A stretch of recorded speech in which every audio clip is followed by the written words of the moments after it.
Iran ఏంటి షియా ముస్లిం దేశం, Gulf దేశాలు ఏంటి సున్నీ ముస్లిం దేశాలు. ఈ ఇరాన్ మీదన అమెరికా ఇజ్రాయెల్ దాడి చేసినాయి.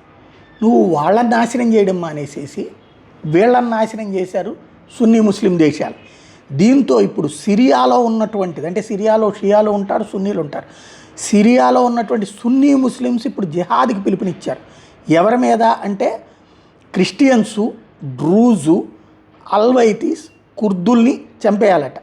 అంటే వీళ్ళు ఉండొచ్చు, అంటే ఇప్పుడు కనుక షియాలు ఉండొచ్చు, సున్నీలు ఉండొచ్చు, కానీ మిగతా మతస్థులు ఉండడానికి వీల్లేదు. యూరప్లో మొత్తం మీద కూడా అదే ఫైనల్ అన్నటువంటి చెప్పుకొస్తున్నారు. 1 మిలియన్ సిరియన్ రెఫ్యూజీస్ ఇప్పటికీ యూరప్లో బతుకుతున్నారు సున్నీ ముస్లింలు. అంటే ఇక్కడ సిరియాలో ఒకళ్ళకొకళ్ళు కొట్టుకు సచ్చి బ్రతకడానికి దిక్కు లేక మమ్మల్ని కాపాడమని అడిగితే ప్రపంచ దేశాలు, యూరప్ దేశాలు ఫుడ్ పెడితే ఇప్పుడు ఆ యూరప్ దేశాల ప్రజల్ని చంపేయమని చెప్పి వీళ్ళు జిహాద్ పిలుపునిస్తున్నారు.